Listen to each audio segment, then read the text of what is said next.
Segala puji bagi Allah Subhanahu wa taala yang mengurniakan kepada kita, yang meminjamkan kepada kita nikmat kesihatan serta diberi taufik pada saat dan ketika ini dapat sama-sama kita hadir pada pagi ini di rumah ngaji Melaka. Diharapkan tuan-tuan puan-puan semuanya sihat walafiat. Insya-Allah sama-sama kita memperbaiki niat kita, memperbetulkan niat kita serta berusaha menjaga adab-adab kita di dalam majlis ilmu. Mudah-mudahan Allah mengurniakan kepada kita ilmu yang bermanfaat, juga berkah untuk kita dunia dan akhirat insya-Allah. Sambungan kitab kita Risalah Al-Misbahul Munir, muka surat berapa? Muka surat 29, edisi Rumi. Ada yang pakai Jawi? Tak ada. Jawi yang surat apa? 13. Jawi 13.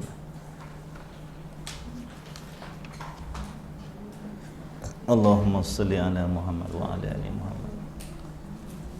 Rumi berapa tadi? 29. La haula wa la quwwata illa billah. Astaghfirullahaladzim. Bismillahirrahmanirrahim.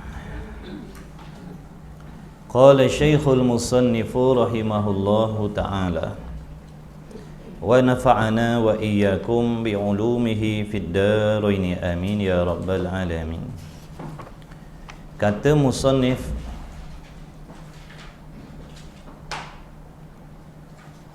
huraian yang kelima pada menyatakan ilmu usuluddin, yakni ilmu yang kita nak belajar ni dah, ilmu usuluddin. Jadi ilmu usuluddin ni ilmu nak bicara tentang apa, apa hukum mempelajari ni, dan apa pula mudarat kalau tak belajar ilmu ni. Apa peranan ilmu usuluddin ni? Jadi sekarang musannif nak terangkan kepada kita apa itu ilmu usuluddin, agar kita tahu, kita faham apa yang kita nak belajar ni. Jadi belajar ni, menuntut ilmu ni ibaratnya kita mencari sesuatu. Kalau sesuatu yang kita cari tadi kita tahu, kita kenal, kita faham apa kepentingan dia, insya-Allah kita akan bersungguh. Berbanding dengan kita nak mencari benda yang kita tak pasti, yang kita tak tahu, kita tak kenal apa benda dah. Jadi tidak akan mempengaruhi kesungguhan kita nak cari. Contohnya duit. Semua orang kenal duit. Jadi bila orang kenal apa tu duit, apa peranan dia, bila ada jadi macam mana, bila tak ada jadi macam mana, ini yang akan mempengaruhi tindak tanduk kita. Sehingga ada manusia yang membelakangkan akhirat sama sekali, tak kira penat lelah pagi petang siang malam, membelakangkan perintah Allah semata-mata bersungguh-sungguh nak mencari duit. Ada yang sanggup melanggar batasan-batasan Allah asalkan dapat duit. Tu. Kenapa jadi macam tu? Kerana dia kenal apa yang dia nak cari. Tapi itu cerita duit lah. Ini ilmu usuluddin ni apa pula? Jadi kita nak kena tahu, nak kena kenal, nak kena faham, mudah-mudahan mempengaruhi diri kita agar kita bersungguh-sungguh nak belajar ilmu ni. Kalau orang bersungguh cari duit, tak reti penat lelah, tak reti putus asa, ini lebih-lebih lagi. Ini lebih-lebih lagi. Lebih-lebih lagi kena banyak korban, kena banyak bersungguh-sungguh. Kerana ini benda yang sangat penting nak menjamin kebahagiaan hidup kita dunia dan akhirat. Kalau duit tadi nak pakai kat dunia je. Ni nak pakai dunia akhirat. Baik. Jadi kata musannif, permulaan umbi atau asas bagi segala perkara yang dituntut atas tiap-tiap mukallaf.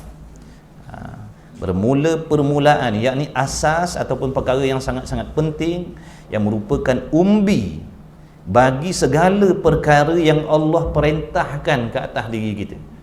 Sembahyang, puasa, zakat, haji, umrah dan macam-macam lah. Jadi banyak, bukan satu benda yang Allah perintah atas diri kita. Ada kala kita disuruh buat, ada kala kita disuruh meninggalkan. Ada pula amalan yang bangsa zahir, ada pula amalan yang bangsa batin. Jadi segala perkara ni, itu yang dimaksudkan tadi, segala perkara yang dituntut yakni oleh Allah atas tiap-tiap mukallaf sebagai tuntutan yang putus. Makna tuntutan yang putus di sini dengan makna yang wajib. Dulu kita dah jumpa apa erti wajib, iaitu perintah daripada Allah, tuntutan daripada Allah ke atas diri kita mukallaf sebagai perintah yang putus, yang muktamad maknanya. Makna perkara yang diwajibkan oleh Allah adalah suatu paksaan daripada Allah sehingga kita diugut oleh Allah, diazab oleh Allah sekira meninggalkan perkara yang dituntut wajib oleh Allah. Jadi asasnya segala perkara yang dituntut oleh Allah atas diri kita yang dinamakan dengan fardu ain, kewajipan yang Allah Ta'ala tuntut ke atas tiap-tiap individu. Fardu ain ni makna kewajipan yang Allah tuntut atas tiap-tiap individu, laki-laki dan perempuan, tak kira tua, tak kira muda, tak kira kaya, miskin, raja, menteri, rakyat, ikutlah. Tiap-tiap mukallaf, orang yang mukallaf dituntut oleh Allah, tak boleh meninggalkan. Dia tak sama dengan fardu kifayah. Kalau fardu kifayah ada orang lain yang dah buat, ada orang lain yang dah belajar, kita tak wajib, kerana dah terlepas tuntutan tu tadi, kerana dah ada orang yang melaksanakan. Ini fardu ain, sekalipun 1000 orang, 1,000,000 orang yang membuat, yang belajar, kita seorang tak belajar, tetap kita diperintah oleh Allah, tetap kita berdosa kalau tak buat, kalau tak belajar. Itu beza fardu ain dengan fardu kifayah. Baik, jadi sebagai tuntutan yang putus yang dinamakan dia dengan fardu ain ialah maksud umbi tadi tu. Umbi segala amal ibadah yang Allah perintah atas diri kita sebagai fardu ain tadi tu. Umbi dia, tunjang dia ialah mengenal ia mukallaf ataupun mengenal ia hamba akan Allah Subhanahu wa taala dan mengenal akan rasulnya Allah. Ini umbi, tuan-tuan. Mengenal Allah, mengenal Rasul, memiliki pegangan dan kepercayaan yang betul terhadap Allah dan Rasul ni adalah merupakan umbi, asas yang sangat-sangat penting untuk kita nak melakukan amal ibadah yang lain-lain. Kalau rosak umbi ni, tak terpakailah yang lain. Jadi kalau pokok umbi ni tu busuk dah, umbi ni tu buruk dah, tak lama lah pokok tu. Tak sihat dah pokok tu, matilah pokok tu. Begitulah juga kita rajin beramal ibadah, banyak solat, banyak puasa, zakat, haji, umrah dan sebagainya, tapi akidah kita terhadap Allah menyimpang ke tempat lain. Apa jadi dengan segala amal yang kita buat? Semuanya terhapus, semuanya tak dikira oleh Allah. Ni asas ni, ilmu usuluddin ni. Tapi sayang, perkara yang sebegini penting, ramai orang yang tak nak belajar. Ini suatu kesilapan yang sangat besar, yang akan menyebabkan orang-orang yang tak nak belajar ilmu akidah ni nanti menyesal di hari kiamat. Menyesal sekalipun dia banyak amal, sedekah sini, sedekah sana, ibadah sini, ibadah sana, qiyamul lail, tahajud dan sebagainya. Tapi akidah ni terhadap Allah salah. Apa jadi? Tak jadi. Allah tak terima, kerana apabila akidahnya salah, dipanggil orang yang tak beriman. Bila tidak beriman, maka Islamnya juga terbatal di sisi Allah. Islam kita di sisi Allah ni terhenti di atas iman yang betul, akidah yang betul. Kalau akidah, pegangan kepercayaan dalam hati kita terhadap Allah tu betul, seperti mana yang diperintahkan, yang ada dalam Quran, maka barulah Islam kita dikira lulus di sisi Allah. Islam kita di sisi Allah tu lulus. Tapi kalau iman kita salah, akidah kita menyimpang, Islam kita di sisi Allah tidak lulus. Maknanya tidak sah Islam kita di sisi Allah sekalipun manusia ramai-ramai mengatakan kita orang Islam. Jadi faham betul-betul. Dia ada Islam zahir, ada Islam sisi Allah. Apa yang kita tengok dengan mata kepala kita, sembahyang, puasa, zakat, haji, umrah, yang kita dengar dengan telinga kita apabila orang tu kata yang halal-halal, yang haram-haram, itu Islam zahir namanya. Itu Islam zahir. Maknanya di sisi manusia dikira dia orang Islam. Selagi tidak zahir pada dia membuat perkara-perkara yang merosakkan akidah. Jadi dia orang Islam. Adapun Islam di sisi Allah bukan tilik kepada zahir tadi. Ditilik kepada iman yang betul, pegangan dan kepercayaan yang betul. Bila pegangannya betul, maka Islam dia di sisi Allah, Islam dia di sisi manusia, lagi pula segala amal yang dia buat, tak kira besar, tak kira kecil, semua diterima oleh Allah. Kenapa? Kerana dia beriman, kerana dia Islam sisi Allah. Tapi sebaliknya, kalau imannya salah, Islamnya di sisi Allah tidak betul, tak lulus, segala amal yang dibuat tidak sah, tak diterima oleh Allah, kerana amalan yang dibuat oleh orang kafir tidak diterima oleh Allah sama sekali. Orang kafir buat amal, orang kafir buat ibadat, buat baik, dia tak dapat apa-apa ganjaran kerana tak beriman. Begitulah juga orang yang rosak akidah tadi. Bila rosak akidah, makna dia tidak Islam. Buatlah amal apa pun. Buatlah amal apa. Sebab tu ni perkara yang sangat-sangat penting. Kalau kita berusaha bersungguh-sungguh beribadah sebab nak Allah terima, supaya kita dapat banyak pahala nanti di hari kiamat, menyenangkan kita sebagai bekalan nak balik akhirat, tak sepatutnya kita meninggalkan ilmu akidah ni. Tak sepatutnya. Sebab apa? Apa yang kita inginkan tadi tu jadi angan-angan sahaja. Jadi angan-angan sahaja. Jadi angan-angan. Kita orang Islam, orang mukmin ni tak disuruh berangan-angan. Nak mendapatkan kesenangan, kebahagiaan di hari kiamat tu bukan satu angan-angan, tapi satu harapan. Beza harapan dengan angan-angan lain. Angan-angan ni dia tidak disertai dengan usaha. Adapun harapan dia akan disertakan dengan usaha. Usaha ni seperti mana contoh tuan-tuan datang belajar. Ini orang panggil usaha agar amal diterima oleh Allah. Barulah ada harapan insya-Allah amal diterima oleh Allah kerana ada usahanya. Tapi kita tak usaha dengan cara yang betul, maka nak diterima amal tu jauh sekali. Dia jadi angan-angan. Seperti mana kata Imam Ghazali rahimahullah taala, mudah-mudahan kita ni tak termasuk dalam golongan orang yang waktu hidupnya mendengar kehebatan, keseronokan syurga, tapi di hari kiamat besok tidak direzekikan oleh Allah. Waktu dunia ni kita dengar cerita pasal syurga, seronok, kekal dan sebagainya, nikmat bertambah-tambah. Masuk dalam tu jadi muda, sentiasa muda, bertambah-tambah cantik, bertambah-tambah hebat, bertambah-tambah nikmat. Takut benda ni jadi angan-angan sahaja, kita tak direzekikan oleh Allah. Ada golongan yang macam tu. Nak masuk syurga tapi tidak berusaha. Ni kata Imam Ghazali, orang yang hanya mendengar hebatnya syurga tapi hari kiamat tak direzekikan oleh Allah. Na'udzubillah min zalik. Na'udzubillah min zalik. Baik. Dan dikehendaki dengan mengenal itu.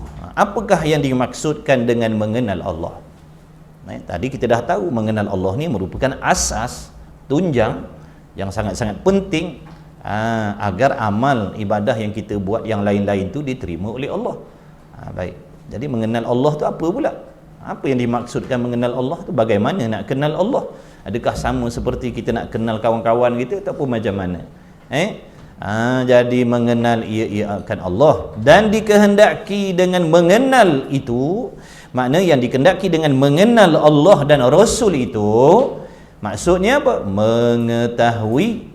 Mengetahui serta mengaku putus di dalam hati. Yang pertama tadi mengetahui. Nak mengetahui ini kena belajar. Bukan kata ilmu akhirat, ilmu dunia pun macam tu. Tak belajar, tak tahu. Tak belajar, tak tahu. Jadi nak mengetahui tentang Allah, tapi kita tak belajar, mustahil kita tahu. mustahil kita akan mengetahui perkara yang bersangkut paut dengan Allah. Apa yang wajib ada pada Allah, apa yang mustahil pada Allah, apa yang harus pada Allah, apa yang layak dan yang tak layak pada Allah, mustahil kita tahu sekiranya kita tak belajar ilmu ni.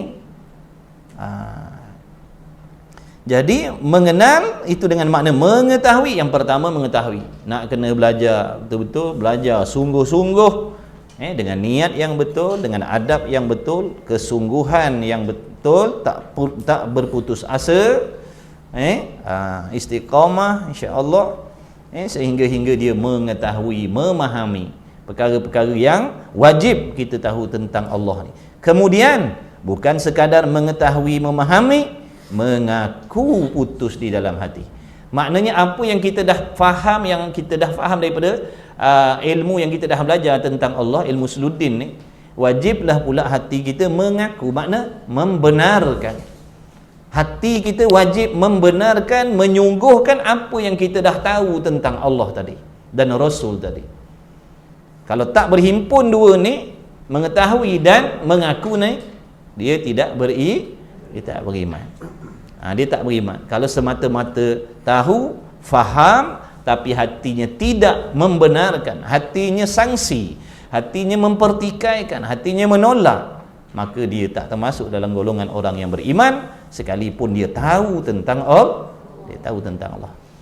Sebab hatinya tidak membenarkan. Jadi membenarkan, mengaku putus itulah yang dimaksudkan dengan iman. Mengaku pula kena putus, jazam maksudnya. Apa yang kita akui dalam hati tentang Allah tadi mesti jazam, maknanya pengakuan yang putus, yang tak akan berubah sampai bila. Sama ada sehat, sakit, susah, senang, di mana tempat kita berada, di mana waktu kita berada, begitulah pegangan dan kepercayaan terhadap Allah. Tak ada cadang nak ubah, tak ada angan-angan nak ubah untuk masa akan datang, boleh jadi nak tukar pegangan yang lain. Kalau begitu namanya tak jazam. Dia kena jazam yang putus. Ikutlah orang lain nak tukar kepercayaan, ikutlah aku tak. Sampai mati, susah senang, sihat sakit, inilah pegangan aku terhadap Allah. Itu panggil jazam. Kalau sekarang ni dia yakin Allah Tuhan, Muhammad Rasul, Allah Ta'ala bersifat dengan sifat-sifat yang tertentu, mustahil bersifat dengan sifat-sifat yang tertentu, harus bersifat dengan sifat yang tertentu untuk masa sekarang, tapi akan datang tengok macam manalah. Seandainya begitu, sekarang ni pegangan macam tu, tapi akan datang tengok, tak tahu lagi. Pegangan dalam hati terhadap Allah di masa akan datang tak pasti lagi, tapi sekarang ni yakin pada Allah.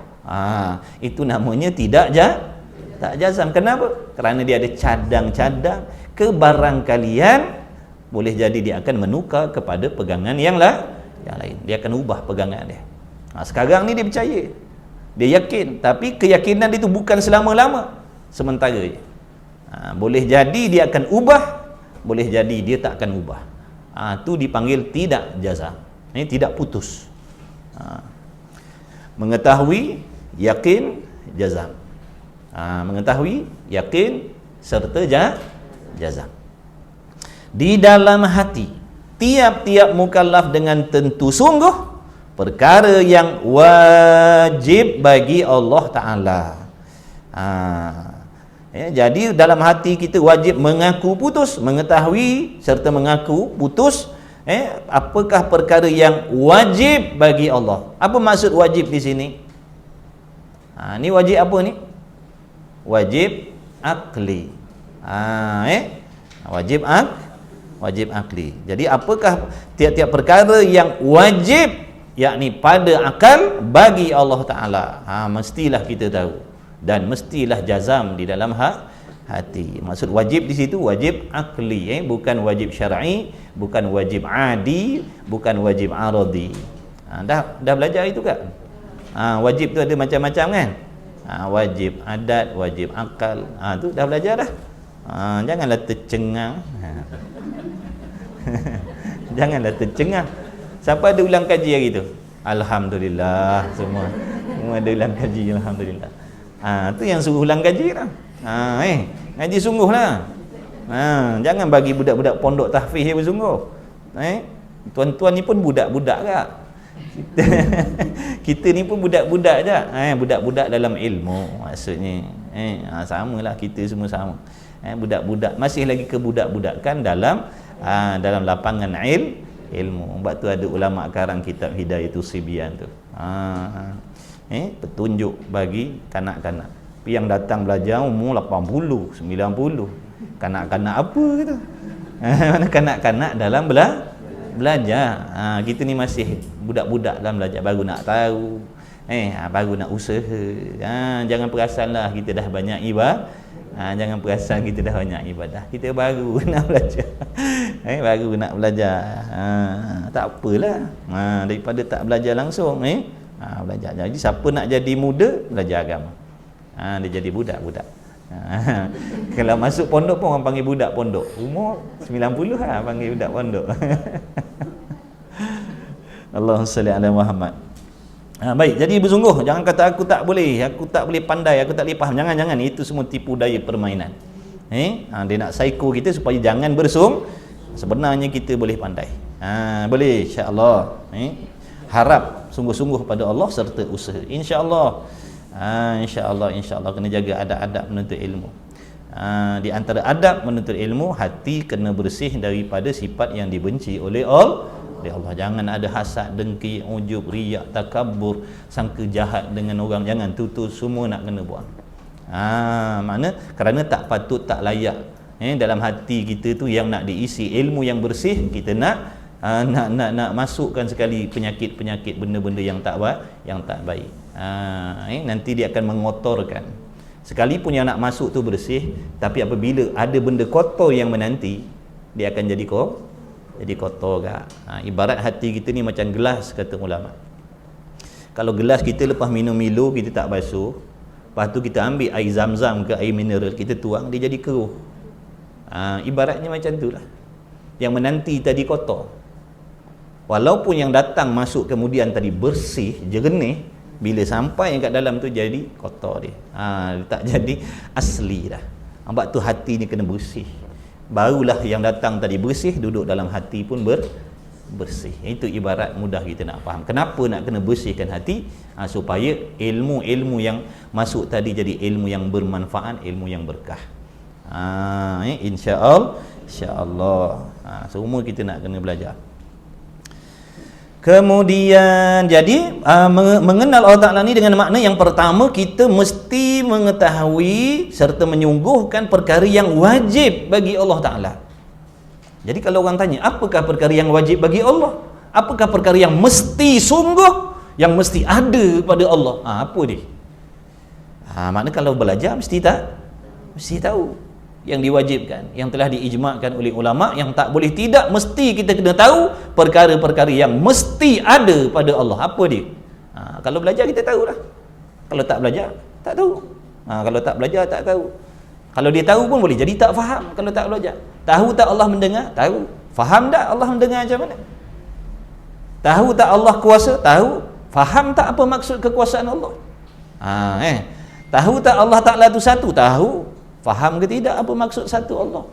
Itu yang disuruh belajar tadi, supaya kita faham apa yang boleh jadi sebelum ni kita pernah tahu. Jadi dalam ilmu Usuluddin ni akan diterangkan apa maksud selama ni yang kita dengar ataupun kita iktikad Allah tu satu, Allah tu tunggal, Allah tu kuasa, akan dihuraikan sehingga terang nyata jelas pada kita, tak ada kesamaran dah. Bila dah tak ada kesamaran, insya-Allah selamatlah kita daripada jatuh kepada mensyirikkan Allah, menyamakan Allah dengan yang lain ataupun menyamakan yang lain dengan Allah. Tapi bila kesamaran, ini ada harapan. Bila kesamaran, tak reti, tak tahu, tak faham, ini yang sifat makhluk diletakkan pada Allah, sifat Allah diletakkan pada makhluk, sebab dia tak tahu, tak faham kesamaran. Dan tentu tidak segala perkara yang mustahil bagi Allah Ta'ala, atas Allah Ta'ala. Apa maksud perkara yang wajib tadi? Perkara yang wajib bagi Allah, apa maksud? Perkara yang akal kita menghukumkan mesti sungguh ada pada Allah, mesti sungguh ada pada Allah, tak boleh tiada. Mesti ada, tak boleh tiada.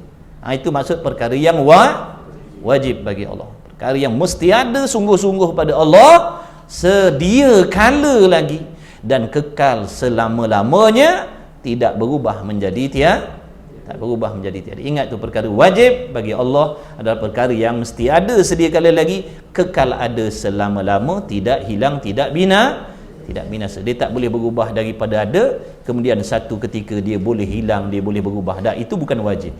Faham betul-betul erti wajib akli, perkara yang kekal ada, tak boleh berubah sama sekali. Tak boleh berubah sama sekali. Duduk dalam keadaan ada semata-mata, ada selama-lamanya. Itu erti wajib akli. Jadi apakah perkara yang wajib bagi Allah? Kalau belajar nanti insya-Allah boleh jawab. Sekalipun tak boleh jawab, dia faham, tahu dah apa nak cakap, tak erti. Tak apalah tu. Tak apalah. Dan segala perkara yang mustahil bagi Allah. Apa pula yang dimaksudkan dengan perkara yang mustahil bagi Allah? Kenapa nak kena tahu perkara yang wajib bagi Allah tadi? Kenapa nak kena tahu? Apa tujuan kita ni wajib mengetahui perkara yang wajib bagi Allah? Jawabnya supaya kita nak pakai. Perkara wajib ni bagi Allah ni kita nak kena tahu sebab nak guna, nak pakai dalam akidah kita. Itulah yang kita nak letakkan pada Allah. Apakah perkara yang mesti ada pada Allah? Mesti kita i'tiqadkan dalam hati. Itu tujuan. Kalau kita tak tahu apa perkara yang wajib bagi Allah, apa yang kita nak letakkan dalam i'tiqad kita, dalam akidah kita pada Allah, kita pun tak tahu. Apa benda yang wajib bagi Allah? Entahlah, tak tahulah. Dah, selama ni kita berpegang, beriman dengan Allah, apa yang kita percaya? Nampak tak? Itu yang nak kena tahu, perkara yang wajib bagi Allah, supaya kita nak guna pakai dalam hati kita sebagai pegangan terhadap Allah. Baik, perkara yang mustahil apa pula? Yang mustahil ni apa maksud mustahil akli? Perkara yang akal kita tidak boleh menerima ada. Perkara yang akal kita tak boleh menerima ada, melainkan perkara itu mesti tiada ataupun mesti tidak sungguh. Ingat tu, mustahil akli, perkara yang mesti tiada, perkara yang mesti tidak sungguh. Sedia kala lagi tiada, sedia kala lagi tidak sungguh, dan selama-lamanya begitulah. Dia tak boleh berubah menjadi dia tak boleh berubah menjadi ada. Faham? Yang wajib tetap ada, tak boleh berubah menjadi tiada. Yang mustahil tetap tiada, tak boleh berubah menjadi ada. Itu mustahil. Baik, kenapa kita nak kena tahu perkara yang mustahil bagi Allah ni, sedangkan dia tidak ada pada Allah? Dia bukan sifat Allah. Mustahil ni bukan sifat Allah, tuan-tuan. Sifat Allah yang wajib ni. Yang mustahil ni bukan sifat Allah. Jadi kita nak kena tahu juga, wajib kena tahu juga. Kenapa? Supaya kita boleh menyucikan hati kita, menjaga akidah kita terhadap Allah. Jangan sekali-kali diletakkan sifat-sifat mustahil itu pada Allah. Jangan diletakkan sifat. Itu sifat mustahil, itu bukan sifat Allah. Jangan diletakkan pada Allah. Jangan disifatkan Allah dengan sifat tu.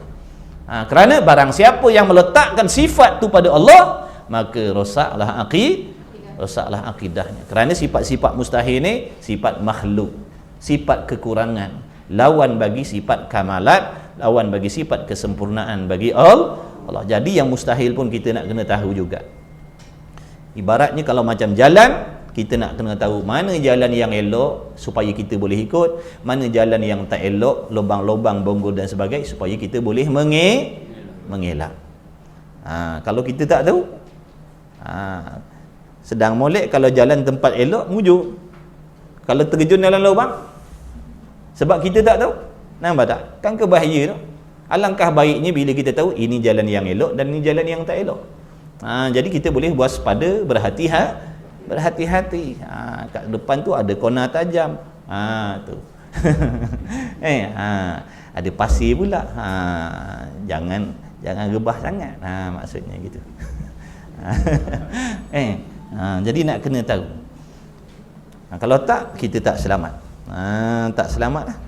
Jadi nak kena tahu juga sifat yang mustahil bagi Allah. Jadi seandainya kita ditanya, apa sifat yang mustahil bagi Allah? Macam mana kita nak jawab kalau kita tak baca? Sedangkan sifat mustahil ni banyak, tuan-tuan. Sifat yang mustahil bagi Allah ni banyak. Sifat kekurangan tu banyak. Jadi dalam banyak-banyak ni kita risau, kita bimbang, kita ambil satu letakkan pada Allah. Tetap merosakkan akidah. Bukan nanti kita meletakkan semua sifat kekurangan ni pada Allah. Cukup dengan satu saja. Sifat kekurangan ambil kita letakkan pada Allah. Jadi kafirlah, na'udzubillah. Begitulah juga sifat kamalat tadi. Sifat kesempurnaan Allah juga banyak. Tapi dalam banyak-banyak ni kita ambil satu, kita letakkan pada makhluk. Ataupun satu daripada banyak-banyak ni kita ragu-ragu. Rosaklah akidah. Sebab tu kena tahu apa sifat yang wajib, kita nak guna, nak letak pada Allah. Apa sifat yang mustahil, nak jaga hati. Jangan disifatkan Allah, sama ada dalam hati ataupun di mulut, di lidah kita. Kalau kita tak tahu, tak faham, boleh jadi dia akan mensifatkan sifat tu pada Allah. Sebagai contoh, apabila dia ditimpa musibah, apabila doa-doanya tak dikabulkan oleh Allah, lalu timbullah dalam hatinya kesangsian, keraguan. Betul ke Tuhan tu mengetahui? Ataupun boleh jadi Allah ni tak mengerti apa kesusahan yang sedang aku hadapi sekarang. Contohnya begitu. Boleh jadi Allah tak mengerti, kata dia. Tak mengerti ni adik-beradik, sepupu, sepapat, jahil namanya. Bukankah jahil itu sifat kekurangan?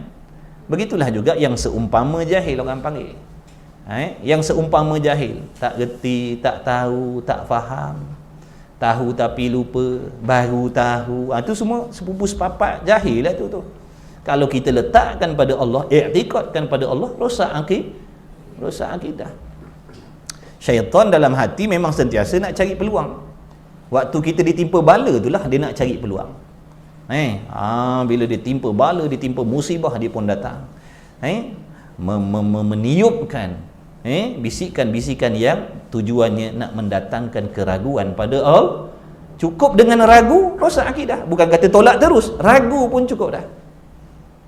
Jangan kata tak percaya langsung, ragu pun cukup dah, rosak akidah. Sebab tu akidah-akidah ni yakin, bukan ragu, yakin. Daripada yakin turun ragu, jadi kafir. Bahaya, sangat-sangat bahaya, sangat-sangat bahaya. Jadi kita kena hati-hati, kena ada rasa risau, takut bimbang akidah kita rosak. Supaya dengan kerisauan tadi kita akan bertindak, belajar, memahami dan sebagainya. Kalau tak ada risau, kita buat tak kisah je. Tak risau, relax je, aku beriman dah, aku percaya Allah Tuhan, relax, tak nak belajar. Kemudian katanya musannif lagi, dan segala sifat yang harus bagi Allah Ta'ala. Apa pula sifat yang harus bagi Allah? Wajib kita kena tahu, serta jazam, yakin dalam hati, pegang dalam hati. Itu yang dimaksudkan dengan mengenal Allah. Itu yang dimaksudkan dengan mengenal Allah. Itulah dia yang dimaksudkan mengenal Allah. Wajib mengenal Allah, wajib mengenal Allah. Awwaluddin ma'rifatullah. Seawal-awal agama itu, apa maksud awal-awal agama? Ataupun yang perkara yang paling penting, nombor satu dalam agama adalah mengenal Allah. Macam mana kita nak berkhidmat pada Allah yang kita sendiri tak kenal, tak tahu, tak faham? Ibadah ni khidmat. Buat apa yang disuruh, meninggalkan apa yang dilarang, zahir batin ni, ini khidmat kita pada Allah. Bagaimana nak berkhidmat pada Tuhan yang kita sendiri pun tak kenal? Macam mana kita nak bekerja dengan majikan yang kita pun tak tahu apa sifat? Sebab tu kena kenal siapa Tuhan dia ni, yang menyuruh begini dan begitu ni, siapa dia, agar kita tak menjadi hamba yang naik tocang, hamba yang lawan tokek. Dah kerja je tak kenal tokek siapa, tu yang lawan tokek. Ibadah je tapi tak kenal Tuhan, tu yang pertikaikan Tuhan sendiri. Nampak tak? Tuhan yang bagi dia makan, bagi dia minum, bagi dia akal, bagi dia bijak, dipertikaikan. Tu contoh. Nampak tak? Ibadah tapi tak kenal Tuhan, sampai satu masa dia lawan balik Tuhan. Dia pertikaikan balik Tuhan yang memberi rezeki, yang mengadakan dia, yang menghidupkan dia daripada tak ada kepada ada, yang menolong dia dengan pelbagai jenis nikmat, sampai satu masa dia pertikaikan balik. Na'udzubillah min zalik. Kenapa jadi macam tu? Jawabnya kerana tak kenal Tuhan. Dia kalau kenal dan faham dan yakin, dia tak akan mempertikaikan Allah, dan tak akan mempertikaikan apa sahaja perkara yang datang daripada Allah, sekalipun perkara itu tak terjangkau di ilmu dan pemikiran dia. Baik, kemudian Wajib kena mengetahui perkara yang wajib, yang mustahil dan yang harus pada Allah, serta dalil-dalilnya. Nak kena tahu juga dia punya bukti-bukti. Mana bukti atas pegangan kita Allah tu Tuhan yang mesti ada? Mana buktinya? Kena tahu juga. Dalil tu pun kena tahu. Setiap satu tu mesti tahu dia punya dalilnya. Setiap satu tu, so kita kena belajar dalil. Dalam kitab ni tuan-tuan puan-puan hadirin hadirat rahimakumullah, ada belaka-laka dah dalil ni. Nak belajar ngantuk si belajar. Ada belaka dalil. Ulama dah tolong ambil kutip dalam kitab-kitab besar tu, masuk dalam kitab ni. Maknanya ibaratnya dah tolong cedokkan nasi, tolong nanakkan nasi, cedok nasi, bubuh dalam pinggan, bubuh lauk, letak depan kita. Kalau tak nak makan juga, terpulang. Ulama dah tolong dah.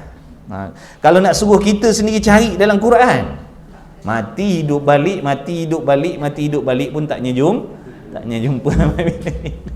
Sebab tu kita terima kasih banyak-banyak lah. Tak ada balasan yang kita boleh balas dengan jasa alim ulama yang memikirkan umat akhir zaman. Mereka sanggup mengenepikan kepentingan hidup mereka, keduniaan mereka, keseronokan mereka, menuntut ilmu berbelah tahun, berpuluh tahun, kemudian mengarang kitab-kitab, taruh cadang untuk orang akhir macam kita ni boleh belajar. Pernah kita minta? Kita tak pernah minta. Kita tak pernah minta dia orang karang kitab. Tapi itulah tanggungjawab. Maknanya sifat-sifat ulama. Dia tak akan melepaskan diri dia sendiri. Kita pernah tak doa-doakan orang-orang alim? Kalau ada, alhamdulillah. Tapi mereka tak pernah mendoakan kita, tuan-tuan. Dia tak pernah tinggalkan kita dalam doa dia. Mesti disebut. Ulama ni disusah hati bila tengok masyarakat tak semayang, dia susah hati, dia jadi susah. Padahal tak ada hubung kait darah daging pun dia. Tapi dia risau. Sebab apa? Nampak tu kebimbangan, kecelakaan di hari kiamat yang akan kita hadapi kalau seandainya kita duduk atas dunia ni leka, lupa, tak nak mengaji, tak nak belajar, tak nak beribadah. Dia doa, ya Allah bagilah taufik, bagilah hidayah. Kita pernah doa macam tu untuk dia? Tak pernah kita. Tu ulama. Tu ulama orang yang ikhlas, selalu doa-doakan kita, tuan-tuan. Allahumma salli ala Muhammad. Kalau dalam kampung tu guru tu duduk teringat masyarakat qaryah kampung ni doa, ya Allah. Tapi orang kampung berapa orang agak-agak yang khusus doakan untuk dia? tak ada boleh jadi. Kalau ada tu makna orang tu faham lah tu. Baik. Mudah-mudahan Allah Ta'ala panjangkan umur tu guru ulama-ulama kita ahli sunnah wal jamaah, memudahkan urusan dakwah mereka, agar berhambur ilmu yang baik, ilmu yang bermanfaat untuk kita dan anak cucu cicit kita. Mudah-mudahan, Allahumma amin. Yang sedang mengaji, yang sedang belajar sekarang ni, anak-anak kita, mudah-mudahan Allah Ta'ala memberikan kesungguhan, keikhlasan, dapat ilmu yang manfaat, yang berkah, taruh cadang besok anak cucu cicit ciak kita boleh menumpang. Betul? Kalau akan datang ni tak ada ulama-ulama yang berakidah ahli sunnah wal jamaah, anak-anak cucu cicit kita nak tumpang siapa? Takkan kita sanggup anak cucu cicit kita nak dibimbing oleh orang yang akidahnya sesat? Kita tak mau. InsyaAllah. Baik, kemudian katanya musannif, jadi dalil tu apa? Makna dalil ni bukti lah, bukti yang menunjukkan atas pegangan kita mana Allah, mana ada Allah, mana bukti ada Allah, mana bukti kuasa Allah, mana bukti tidak ada Tuhan yang lain dan sebagainya. Jadi dalil-dalil tu pun kita nak kena belajar. Dalam kitab ni ada dah, belajar je dah. Tak faham sekali, belajar 2 kali, 3 kali, 4 kali. Belajar sampai lunyai. Belajar sampai lunyai. Kalau tak kitab lunyai, kita yang lunyai. Belajar aje. Faham tak faham serah pada Allah. Tapi usaha. Jangan kecewa kalau tak faham. Usaha lagi. Demikian juga mengetahui serta mengaku putus dalam hati tiap-tiap mukallaf dengan tentu sungguh. Nak kena tahu juga segala perkara yang wajib bagi Rasul. Apakah perkara yang mesti ada pada tiap-tiap mereka yang diutus oleh Allah sebagai Rasul? Bukan sahaja Nabi kita Muhammad SAW, bahkan Rasul-Rasul yang terdahulu sebelum daripada baginda Nabi SAW. Apakah sifat yang wajib, makna yang mesti ada pada mereka yang bergelar Rasul, supaya kita kenal siapa tu Rasul. Mereka bukan manusia biasa macam kita. Kalau tak kenal Rasul ni pun boleh merosakkan akidah juga. Lama-lama kan dia percaya Tuhan, tak percaya Rasul pula. Yakin pada Allah tapi ragu-ragu pada Rasul. Dah menolak perkataan Rasul, dah menolak hadis-hadis Rasul sallallahu alaihi wasallam. Pakai Quran aja, hadis tolak. Mana boleh. Pada saya perkataan Rasul, kalau perkataan Rasul dengan Quran, saya akan dulukan Quran sebab Rasul ni manusia, kata dia. Ada jenis macam tu, telajak pandai. Telajak pandai. Dia tak tahu hadis-hadis Nabi itu pun hakikatnya wahyu daripada Allah. Bila kau pertikai Rasul, makna dengan sendiri kau pertikaikan Allah. Itu sebab tak kenal Rasul lah tu. Dia guna akal fikirannya yang dah dirasuk oleh dunia, dah dirasuk oleh fahaman liberal, lalu dia sendiri merendah-rendahkan Rasul. Jadi kalau di antara Rasul, hadis dengan Quran, saya akan pakai Quran lah, sebab Quran tu daripada Allah, Rasul tu manusia je. Na'udzubillah min zalik. Tu kan pandai tu tuan-tuan tu. Ada doktor tu, jangan main-main. Ada doktor, ingat senang apa doktor ni? Nak mudah pergi kedai tu buat name tag je. Buat name tag. Tak doktor. Dapatlah doktor. Tu. Maknanya orang bijak tu orang bijak. Tapi kalau semata-mata bijak tu tak reti akidah, jadinya tu berguna tak? Tak ada guna bijak. Tak ada guna bijak setara mana pun kalau akidahnya rosak, agamanya rosak, tak ada faedah. Sebab itulah kebijaksanaan ilmu dunia kita ni kena dibimbing dengan ilmu agama. Bijak setara mana tinggi melangit belajar dunia pun mesti kena bimbing dengan ilmu agama. Ilmu agama itulah yang akan memantau, menjaga. Kalau tak, habis rosak. Jadi Islam tak larang anak-anak kita nak belajar setinggi mana pun ilmu dunia. Belajarlah, bagus. Tapi yang tak bagusnya, tak nak ambil tahu tentang ilmu agama. Ini dicela oleh Allah. Dia akan jadi rosak, dia bukan jadi baik. Orang bijak ni kalau jahat dia lebih bahaya daripada orang bodoh, tuan-tuan. Orang bodoh kalau jahat boleh baca dia punya perjalanan ni. Sebab dia tak cerdik, depan-depan mata kita nipu. Tapi kalau bijak jangan main-main. Dalam tak sedar lama kena tipu dah tu kalau orang bijak. Bijak jahat bahaya. Sebab tu kalau anak-anak kita bijak, jaga dia dengan biar agama jaga dia. Insya-Allah dia akan jadi orang baik, orang mulia. Tapi kalau dia semata-mata bijak dunia saja, agama tak ada, ini sangat bahaya, tuan-tuan. Sangat bahaya. Jadi macam yang tu lah. Yang bijak-bijak. Dia ilmu agama ni, dia kata amal ibadah kita nak ikut Quran, nak ikut agama ni atas muka bumi. Kalau kita naik daripada muka bumi, kita dah tak ada sangkut paut dah dengan perintah Allah, kata dia. Pun orang bijak juga yang cakap. Pemandu kapal terbang tu, jangan main-main. Kaling-kaling nak buat kapal terbang. Dia cakap macam tu. Bila kita dah naik, dah tak duduk atas bumi lagi, makna dah tak ada kewajipan dah. Sebab Allah perintahkan tu untuk atas muka bumi. Allah Rabbi. Nampak tak tu? Orang cerdik, tuan-tuan, bukan orang bodoh, orang cerdik cakap macam tu. Allah salli ala Muhammad. Mudah-mudahan Allah bagi petunjuk hidayah lah.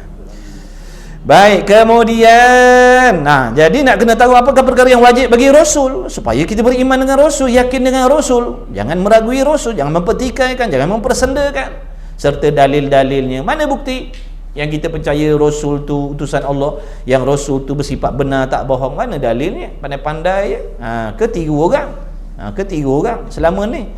Tentu tidak segala yang mustahil. Apa pula perkara yang mesti tidak sungguh bagi Rasul? Apakah perkara yang mesti tidak sungguh bagi Rasul? Apa dia? Yang wajib bagi Rasul tadi kena tahu sebab nak guna pakai, nak i'tikad. Itulah pegangan dan kepercayaan kita pada Rasul. Yang mustahil ni pun kena tahu juga, supaya kita boleh menjaga hati kita, menyucikan hati kita, supaya jangan disifatkan Rasul dengan sifat-sifat yang mustahil tadi, kerana itu bukan sifat yang layak bagi Rasul. Jadi nak kena tahu. Dan segala sifat yang harus bagi Rasul. Apa sifat yang harus bagi Rasul? Apa maksud Rasul? Apa maksud harus? Perkara yang akal kita boleh terima sungguhnya dan terima tidaknya. Makna bila sebut harus, dia boleh berubah ada pun boleh, tak ada pun boleh. Sungguh pun boleh, tak sungguh pun boleh. Itu harus. Tapi kalau kata wajib tadi mesti ada semata-mata. Kalau mustahil tadi mesti tiada semata-mata. Tapi bila harus, dua-dua boleh. Bersilih ganti boleh. Bukanlah dikehendaki dengan mengenal itu. Makna bukanlah yang dimaksudkan dengan mengenal Allah Ta'ala itu adalah mengenal hakikat zat Allah. Bukan itu yang diperintahkan. Mengenal Allah tu bukan bermaksud mengenal, mengetahui bagaimana hakikat diri Tuhan. Zat tu makna diri Tuhan tu, yang sebetul-betulnya Tuhan ni bagaimana rupa bentuknya, mudah nak faham. Bukan tu yang diperintahkan, bukan tu maksud mengenal Allah. Seperti mana yang dipaham oleh sesetengah orang. Mengenal Allah, yang dia faham mengetahui bagaimana rupa bentuk hakikat Tuhan ni bagaimana. Tu yang dia faham.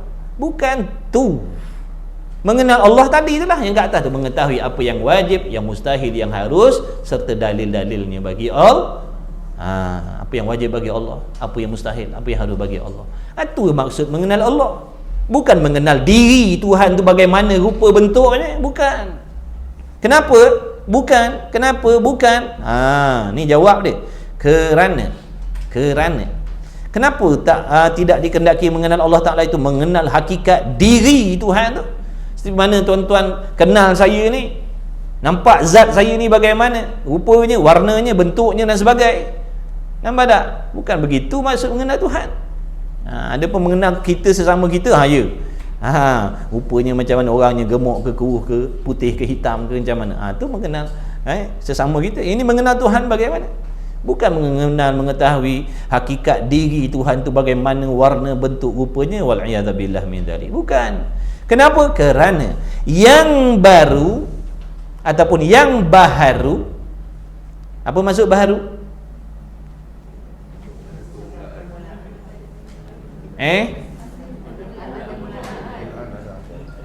Ulang. Sesuatu yang ada permulaan bagi adanya, ataupun sesuatu yang dimulai oleh tiada, ataupun sesuatu yang boleh ada, boleh tiada. Tu barulah tu. Tu baru. Baru kadang-kadang disebutkan sebagai hadis. Ha alif dal tha. Hadis mana barulah tu. Bila sebut hadis tu makna baru. Begitulah juga bila sebut mungkin, pun barulah tu, benda barulah juga tu. Kerana yang baharu makna makhluk yang ada permulaan macam kita ni tak dapat mengetahui akan hakikat yang qadim. Itulah alasan dia. Kerana kita yang baru ni mustahil nak mengetahui hakikat yang qadim. Apa maksud qadim? Yang ada dengan tidak ada permulaan. Yang sedia ada. Qadim yang sedia ada. Apa maksud sedia kala? Ataupun apa maksud sedia ada ataupun azali? Maknanya tidak ada permulaan bagi adanya Allah Ta'ala tu sedia kala. Dahlah sedia kala, tak serupa pula dengan segala sesuatu. Dahlah sedia kala, tak serupa pula dengan segala sesuatu. Yang kita nak cuba congak-congakkan, khayal-khayalkan, satu pun mustahil bagi Allah. Satu pun mustahil bagi Allah. Kita himpunkan segala otak-otak orang yang bijak pandai atas dunia ni nak mikir bagaimana Tuhan tu serupa dengan apa, satu pun tak kena. Satu pun tak kena. Nak congak macam mana? Tuhan ni begini tak kena, sebab dia mukhalafah, tak serupa dengan segala sesuatu. Sama ada sesuatu yang boleh tengok ataupun sesuatu yang tak boleh tengok, sama ada sesuatu yang ada kat dunia ataupun yang tak ada atas dunia, yang dah jadi ataupun yang belum dijadikan. Satu pun tak ada yang serupa dengan Allah Ta'ala. Mukhalafah, tak serupa Allah dengan segala sesuatu. Sama ada sesuatu yang dah ada ataupun sesuatu yang dah ada tapi dah binasa, ataupun sesuatu yang belum lagi dijadikan. Satu pun tak serupa dengan Allah. Itu sifat mukhalafah, tu sifat yang wajib bagi Allah. Tak serupa Allah tu, tak serupa Allah dengan segala sesuatu tu selama-lamanya. Allah tu tak serupa dengan segala sesuatu. Segala sesuatu tak serupa dengan Allah selama-lamanya. Sampai bila? Tak berkesudahan selama-lamanya. Ada dunia ke akhirat ke, selama-lama tak serupa dengan sesuatu. Bukan tak serupa waktu hidup dunia ni saja. Allah tak serupa dengan makhluk yang ada atas dunia. Besok bila dah kiamat, boleh jadi ada yang serupa dengan Allah dalam syurga. Besok boleh jadi ada yang serupa. Dah mustahil. Sekalipun benda-benda dalam syurga tu Nabi cakap tak pernah tengok, tak pernah terkhayal, tak pernah apa. Betul? Satu pun tak ada serupa dengan Allah. Sungguh ke tidak? Sungguh. Jangan sungguh kot ni. Sungguh kot. Maknanya sungguh kod tu belum habis tu. Ada kod tadi, ada kod keraguan situ. Ada kod keraguan kat situ. Kod tak serupa kod. Ya kod. Boleh jadi kod. Tu semua tu nama zon lah tu. Kafir, naudzubillah min zalik. Dia mesti yakin tak ada kod-kod. Dalam bab akidah tak ada kod-kod. Kalau dalam bab fiqh boleh jadi lagi. Masuk waktu kod, boleh. Dah masuk waktu kod, boleh tak rosak akidah. Tapi kalau Allah ada kod, habis rosak akidah, naudzubillah. Bukanlah dikendaki dengan mengenal Allah Ta'ala itu dengan mengenal hakikat. Hakikat itu makna sebenar-benar zat Allah, sebenar-benar diri Allah Ta'ala. Kerana yang baru, makna kita makhluk ni yang ada kemudian ni tak dapat mengetahui akan hakikat yang qadim. Dan bagaimana hakikat Allah Ta'ala tu? Wallahu a'lam. Tidak ada yang mengetahui hakikat Allah melainkan Allah sendiri. Allah sendirilah. Setan pun tak tahu. Setan pun tak tahu. Setan duk bisik dah, kalau begini bukan, begitu bukan, ini bukan, itu bukan, berwarna bukan, berbentuk bukan, berjirim berjisim bukan. Dah bagaimana Tuhan kau ni, katanya setan. Kita jawab tak ada yang mengetahui hakikat Allah melainkan Allah. Kau pun setan, kau pun tak tahu. Kau pun tak tahu setan. Cakap dengan setannya tu, kau pun tak tahu setan, kau tak payahlah nak meragukan aku. Kau dengan aku serupa je. Kau makhluk Allah, aku pun makhluk Allah. Ilmu kau pun tak sempurna, ilmu aku pun tak sempurna. Kau tak beriman, kau duduk dalam neraka selama-lama. Datang setan ni. Datang dia nak meragukan, nak merosak akidah. Orang jahil lagi dia suka datang. Kalau orang ada ilmu, dia datang tak, tapi tak berapa nak datang. Kata tak ada faedah datang kat puan-puan ni. Bisik sini dia tolak situ, bisik sini dia tolak situ. Dah ada penapis. Nampak tak? Itu untung belajar. Ilmu tu lah guna nak menepis bisikan tadi tu. Kita boleh tolak dengan ilmu dan kepahaman. Kalau kita tak ada ilmu, nak tolak dengan mana? Itu yang kod-kod tu. Iyalah kod. Kod. Tolak dengan kod-kod. Tak jadi tolak dengan kod-kod. Dan jadi baik, tak payah kata Allah lah. Yang sama kita ni, manusia yang serupa kita ni, siapa kenal moyang dia dulu-dulu? Lapisan yang tak payah jauh sangat. Moyang kita nombor 10 siapa? Tu sama dengan kita tu, makhluk tu, manusia tu. Tak payah rupalah nama pun kita kata.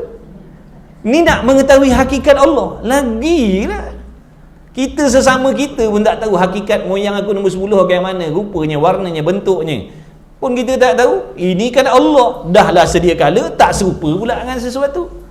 Kita sesama kita pun tak tahu hakikat. Nampak tak? Bab tu mustahil. Kalau nak kata mengenal Allah dengan makna mengenal, mengetahui hakikat diri Tuhan bagaimana, mustahil. Tak boleh terima pada akal kali-kali. Alasannya kerana kita sesama yang baharu pun tak boleh nak kenal hakikat. Tak payah Allah dah. Nenek moyang kita, Nabi Allah Adam, bagaimana hakikat rupa bentuk dia pun kita tak tahu.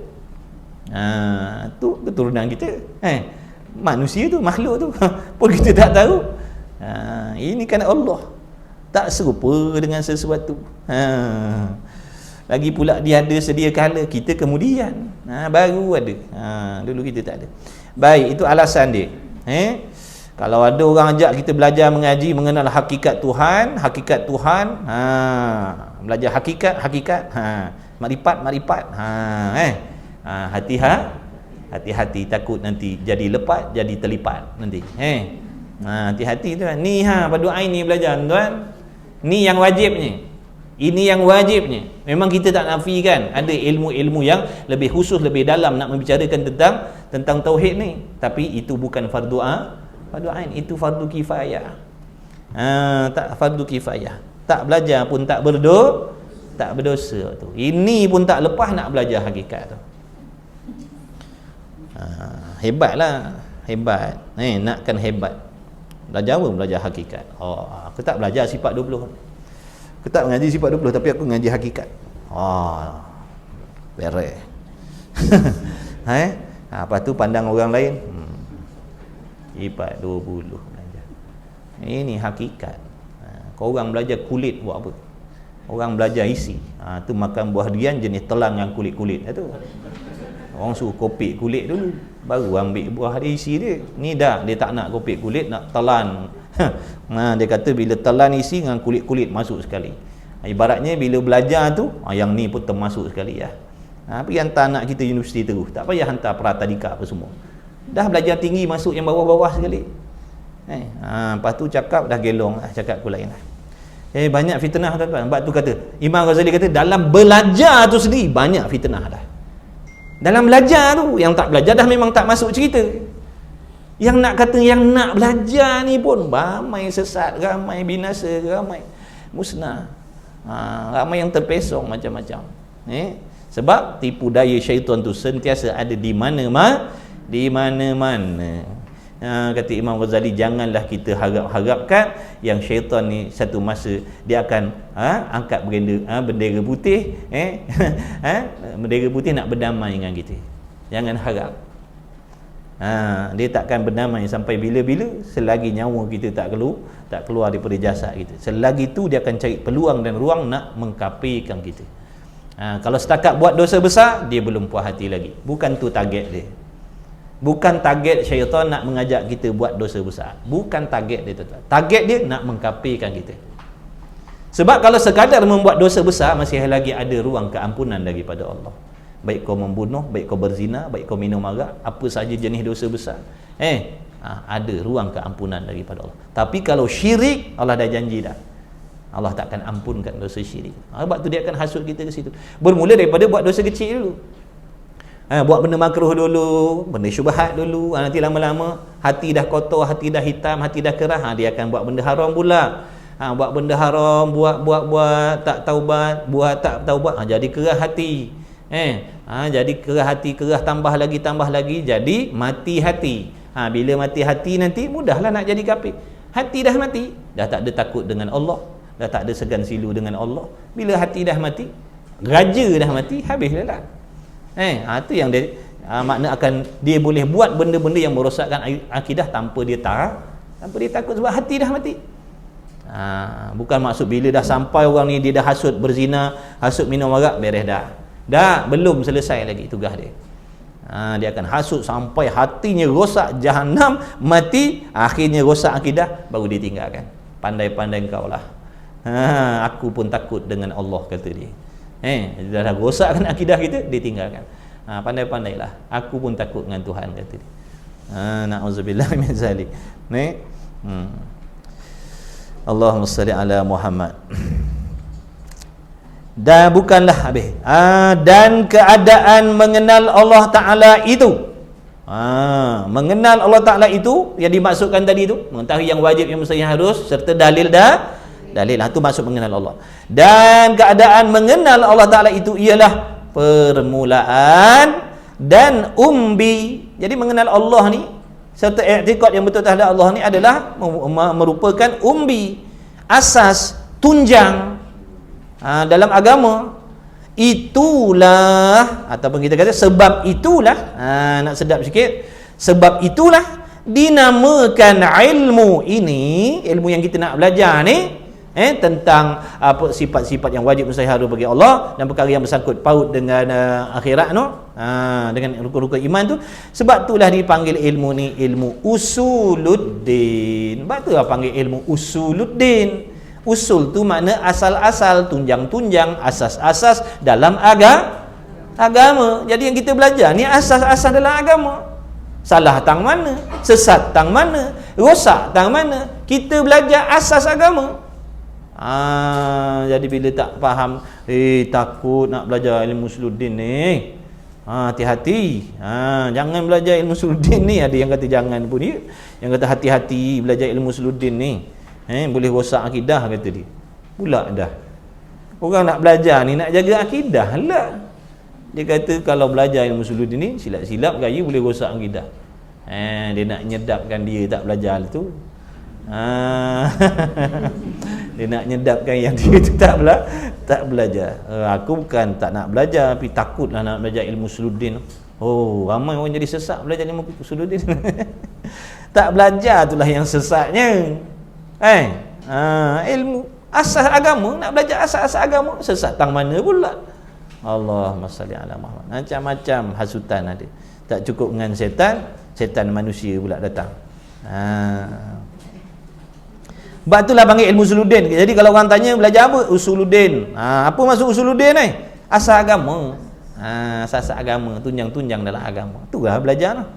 Dan juga dinamakan dengan ilmu tauhid. Nama lain. Nama lain dia ilmu tauhid. Sebab apa panggil ilmu tauhid pula? Kerana yang mengetahui, mana orang, yang tu masuk orang lah. Yang tu mana tuan-tuan lah tu. Yang mengetahui, orang yang memahami serta hatinya yakin, percaya, jazam dengan ilmu yang dah belajar dalam ilmu ni. Itu yang dimaksudkan dengan orang yang mengetahui. Dan orang yang kerana yang mengetahui dan mengerti ilmu ini, mentauhid ia, mana dia akan menjadi orang yang mengesakan ia akan Allah Ta'ala. Dia akan jadi orang yang menunggalkan Allah, mengesakan Allah dalam segala hal. Lawan dia apa? Mengesakan Allah ni, lawan dia apa? Menyengutukan Allah. Jadi sebab tu ni faedah belajar ilmu ni, bila diberi manfaat, bila kita boleh ambil manfaat daripada ilmu ni, kita akan menjadi orang yang mentauhidkan Allah. Apa hukum mentauhidkan Allah? Wajib. Lawannya menyengutukan Allah, lawannya mensyirikkan Allah.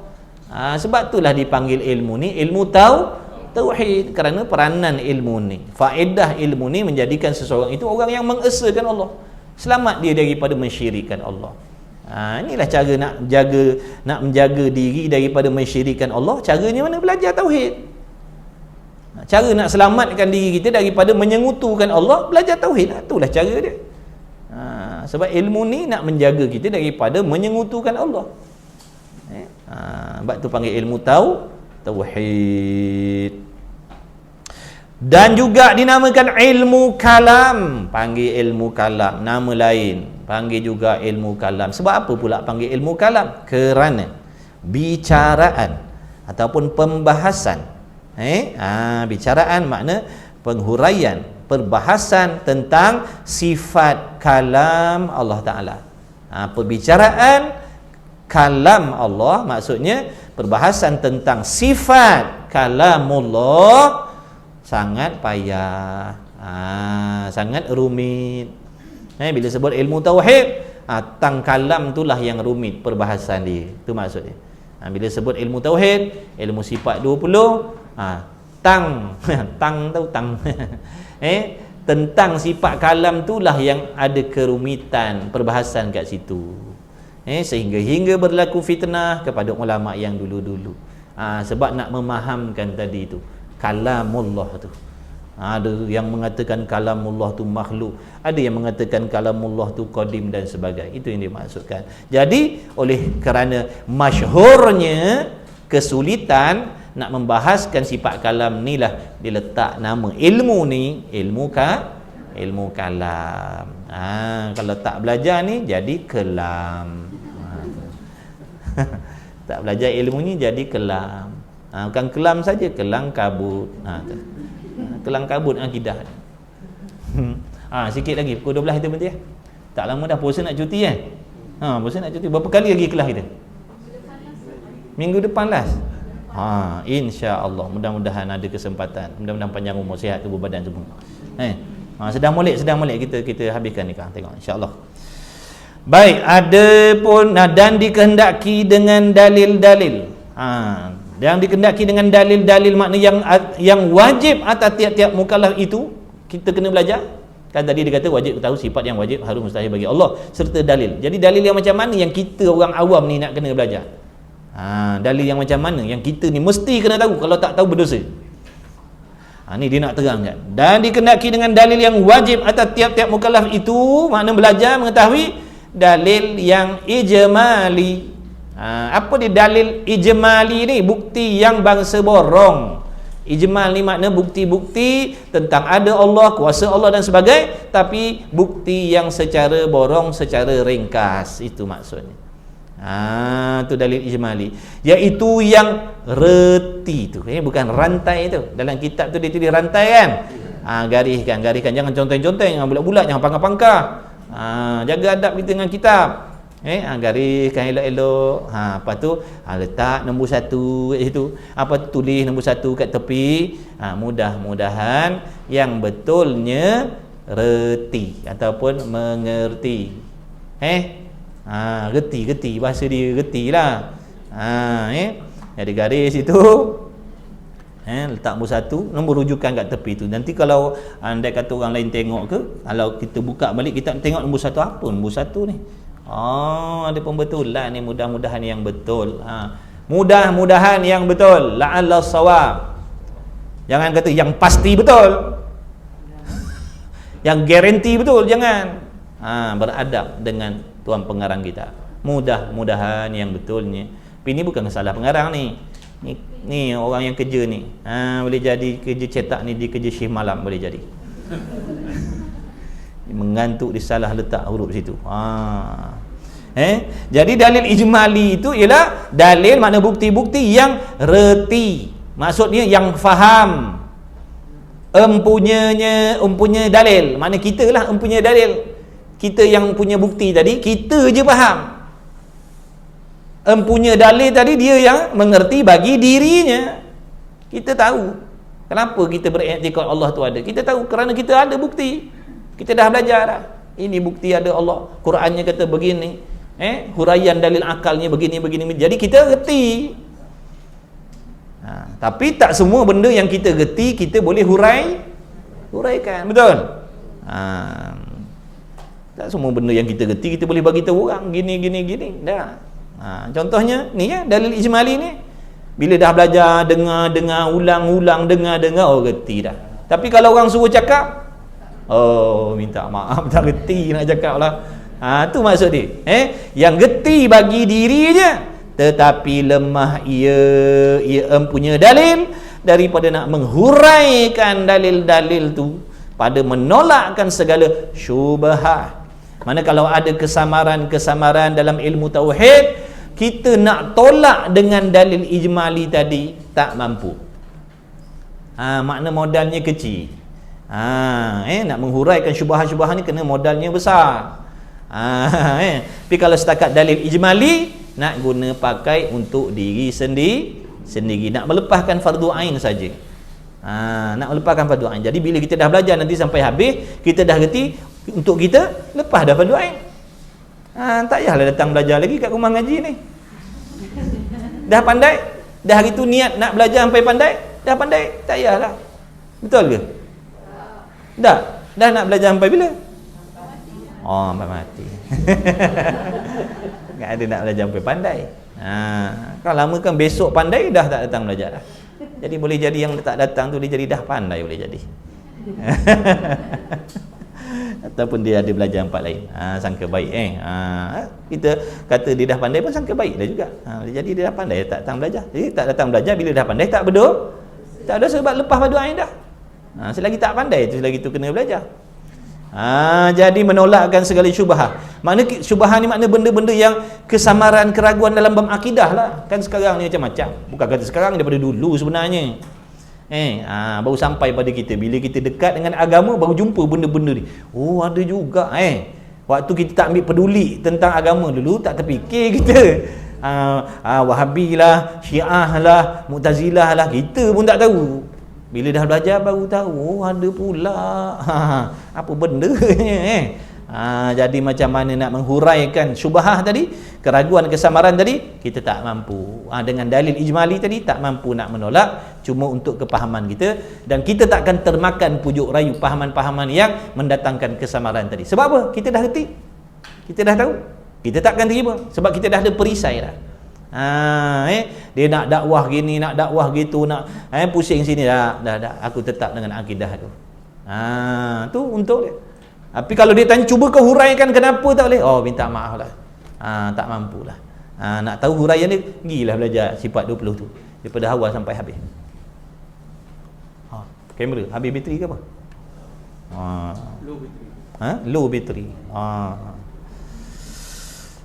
Baik. Bateri tuan-tuan low dah belum? Tuan dah full charge dah. Tapi power bank bawa siap. Jangan main. Jadi lemah ia daripada menghuraikan dalil-dalil itu pada menolakkan segala syubhah yang didatangkan atasnya. Jadi kalau ada orang datang membawa kesamaran dan keraguan pada kita, kita tak mampu nak tolak. Cuma kita mampu bertahan sahaja. Atau pada menolakkan i'tirad ke atasnya. I'tirad ni pula bangkangan. Orang bangkang gitu. Kita kata tak boleh duk kata Tuhan turun naik langit ni. Jangan kata Tuhan turun naik langit, Tuhan duduk dalam syurga, Tuhan duduk bersimpuh atas arasy. Jangan, tak boleh. Dia kata cuba terang kan? Minta maaf. Minta maaf. Nak terang kau pergi ngaji sifat 20 tu daripada awal sampai habis. Itulah keterangan dia. Nanti kau gerti lah. Ngaji dulu sifat 20 sampai habis, kau akan dapat jawapan kenapa. Nak suruh aku huraikan, minta maaf, tak boleh, aku tak pandai. Faham untuk diri sendiri. Itu maksud dia. Ada pun dalil yang reti. Lagi sekali. Yang rantai, yang lagi reti. Sama macam tadi mana-mana kitab lah, mana-mana kitab cara nak buat dia betulkan macam tu. Jangan potong. Jangan kata yang mesti betul. Mudah-mudahan yang betulnya adab kita. Ada pun dalil tafsil. Dalil ijmal tadi dalil borong. Ringkas-ringkas. Kalau kata mana dalil, mana bukti adanya Allah. Bumi inilah, kita inilah bukti Tuhan tu ada. Betul tak? Betul. Cuba huraikan sikit. Macam mana boleh dapat jawapan alam ni bukti adanya Allah? Cuba huraikan sikit. Bab hurai itu yang tak mampu tu. Kita hanya faham bila dah belajar, dah faham dah. Tapi nak hurai tak boleh. Tu. Ada pun dalil yang reti empunyanya bagi dirinya. Makna dia reti, dia faham untuk diri dia. Dan kuasa, maksud kuasa tadi nan mampu. Kuasa tu nan mampu pada menghuraikan segala syubhah. Kalau dibawa datang kepada dia perkara yang mendatangkan keraguan, kesangsian, kesamaran, dia boleh huraikan. Dia boleh huraikan kesamaran tadi tu. Dan segala i'tirad, kalau ada bangkangan-bangkangan atas dia pun dia boleh tolak. Itu fungsi dalil tafsili. Maka iaitu fardu kifayah. Jadi mengetahui dalil tafsili ni hukumnya fardu kifayah. Fardu kifayah. Orang lain tahu, kita tak payah. Maka fardu kifayah wajib pada tiap-tiap masafatul qasri.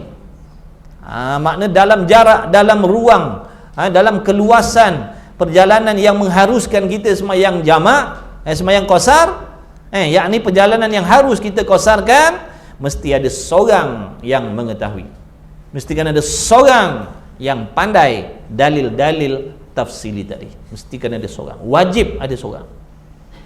Dalam keluasan tu, perjalanan yang mengharuskan kita sembahyang qasar. Ada seorang yang mengetahui akan dia. Mesti ada seorang yang alim, yang pandai, yang faham nak menolakkan i'tirad dan syubhah dalam akidah. Mesti kan ada seorang. Maka jika tak ada, maka jika tidak ada yang mengetahui dalil tafsili itu, makna dalam ruangan tadi tu, dalam keluasan tadi tu, dalam jarak yang macam tu, tak ada seorang pun yang pandai dalil tafsili ni, berdosa semuanya. Dengan kita kena pikul Kita kena pikul dosa. Bila dah seandainya begitu, wajib semua kena mengaji dalil-dalil tafsili tadi, sehingga menghasilkan seorang yang pandai. Bila belajar balik, ada seorang alim dah pandai dah, lepas dosa semua balik. Sebab tu untung kita kalau keliling kelalang kita ramai alim ulama, selamat kita daripada dosa-dosa mengetahui benda-benda yang secara tafsir ni.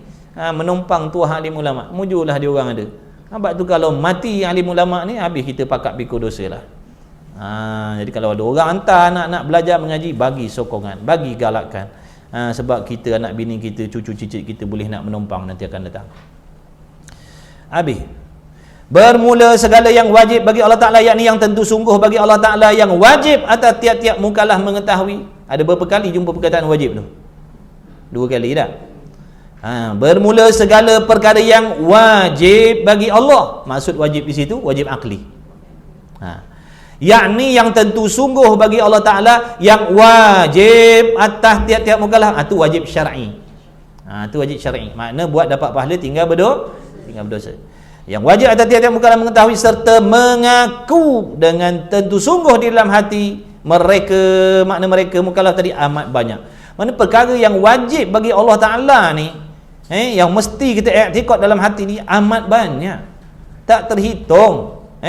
Tidak dihingga akan dia perkara yang wajib bagi Allah melainkan Allah. Tak ada yang tahu melainkan Allah. Maka wajib mengaku di dalam hati mereka itu mukallaf dengan sungguh semuanya itu bagi Allah Ta'ala. Ini yang dimaksudkan dengan beriman secara ijmal. Beriman secara ijmal. Makna wajib dalam hati kita, tuan-tuan perempuan, beriktikad begini. Aku yakin, aku percaya, aku setuju bahawa sesungguhnya Allah Ta'ala itu memiliki segala sifat kesempurnaan. Segala sifat kesempurnaan itu wajib bagi Allah. Segala sifat kesempurnaan yang layak bagi Allah Ta'ala tu. Makna kita yakin, kita percaya Allah Ta'ala memiliki segala sifat kesempurnaan yang layak bagi Allah. Ada berapa? Wallahu a'lam. Itu orang panggil beriman secara ijmal. Semua orang kena ada macam tu dalam hati. Aku yakin, percaya serta jazam Allah Ta'ala itu memiliki segala sifat kesempurnaan yang layak bagi Allah. Faham? Okey. Dan segala lawan bagi yang wajib itu. Bila kata lawan bagi yang wajib apa?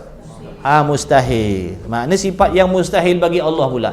Dan segala lawan yang wajib bagi Allah Ta'ala itu lari pada segala perkara yang mustahil. Ini perkara yang mesti tidak sungguh bagi Allah.